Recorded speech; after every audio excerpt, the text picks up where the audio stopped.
Hai, aku mau ngasih tantangan ke kamu. Tolong kamu sebutkan 5 nama saja orang yang paling kamu sayangi. Dalam 5 detik.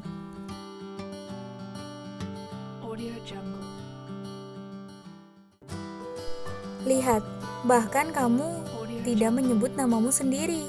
Harusnya kamu mencintai dirimu terlebih dahulu. Apaan nih? Gagal lagi? Gagal aja terus? Kamu tuh gak punya kemampuan ya? Payah, lemah, masa gitu aja gak bisa? Kamu pernah gak sih mengomentari diri sendiri dengan hal-hal seperti tadi ketika kamu melakukan sebuah kesalahan? Kita sering mendengar kata hati yang terdengar mencaci maki dan menghakimi. Padahal hal itu cenderung muncul ketika kita tidak punya cukup cinta diri. Cinta diri itu bukan narsisme.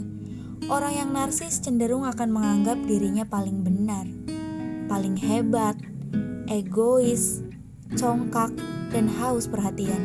Sementara cinta diri adalah dia yang bisa menghargai diri sendiri, sehingga menjadi individu yang lebih baik untuk dirinya maupun orang lain di sekitarnya. Orang yang cinta diri adalah dia yang bisa bersahabat dengan dirinya sendiri. Cinta diri sangat berpengaruh pada kehidupan kita sehari-hari. Seseorang yang tidak cinta diri ketika melakukan kesalahan kecil akan mencambuk dirinya sendiri secara terus-menerus dengan komentar negatif hingga menggerus harga diri. Orang yang tidak cinta diri akan sulit membangun keharmonisan yang langgeng karena dia akan terus berpikir bahwa dirinya tidak layak dicintai. Seseorang yang tidak cinta diri cenderung akan merasa minder dan merasa tidak aman. Saat seseorang merasa tidak aman, dia hanya punya 2 pilihan, yaitu fight or flight, bertengkar dengan orang sekitar atau lari dan tenggelam dalam kesedihan yang tiada berujung. Kata hati yang negatif bisa berasal dari suara-suara yang sering kita dengar, entah itu saat kita masih kecil atau sampai sekarang. Bisa berasal dari orang tua yang marah-marah, kakak yang selalu mengancam adiknya, guru yang marah karena merasa tidak puas dengan hasil belajar kita, atau teman yang merundung. Komentar-komentar ini sering terdengar berulang kali, sehingga membuat kita merasa bahwa kita tidak pernah cukup untuk mereka. Memberikan kritik pada diri sendiri itu memang sangat penting untuk perkembangan kita sebagai manusia.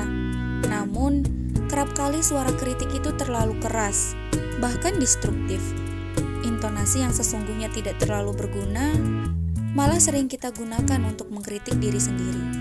Kritik destruktif berkepanjangan bisa membuat kita frustasi, bahkan mendorong kita menjadi putus asa, depresi, dan bunuh diri. Itu semua karena kita terlalu membenci diri kita sendiri. Mulailah tumbuhkan rasa cinta diri. Jadilah sahabat yang terbaik bagi diri sendiri. Ketika kata hati mulai mencambuk secara berturut-turut, sadari, gantilah suara ini dengan suara yang paling menenangkan yang pernah kita dengar dalam hidup kita. Karena terdapat keajaiban dalam setiap kata yang diucapkan. Change your word so you can change your world. Ubahlah ucapanmu, maka kamu bisa mengubah duniamu. Kata hati yang sehat terdengar seperti suara hakim yang bijaksana. Bukan hanya bisa membedakan mana yang baik dan mana yang buruk, tapi juga bisa memaafkan, adil, akurat dalam memahami segala masalah, sehingga bisa membantu kita mencari sebuah solusi. Nah, bagaimana sih cara supaya kita bisa menjadi sahabat dan hakim yang bijaksana untuk diri sendiri? Seorang sahabat bisa melihat kekurangan kita, juga bisa mengingatkan kita soal sederet kelebihan yang kita miliki.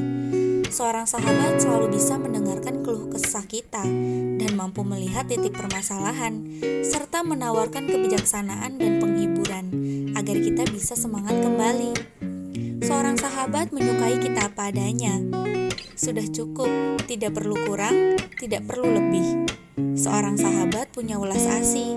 Ketika kita gagal, Karena pasti dalam hidup selalu ada gagal kan? Mereka akan perhatian. Gak apa-apa, mungkin hari ini bukan rezeki kamu. Semangat. Tetapi ketika suara hati terus-menerus menghakimi dan juga menghujam pikiran serta badan, ingatlah kembali dan ulangi kalimat ini di dalam hati. Tidak apa-apa, kamu sudah berusaha membuat sebaik mungkin. Apa yang terjadi hari ini memang selalu di luar kendali kita. Jadi, kalau hari ini mengecewakan, masih ada hari esok, bisa coba lagi kan?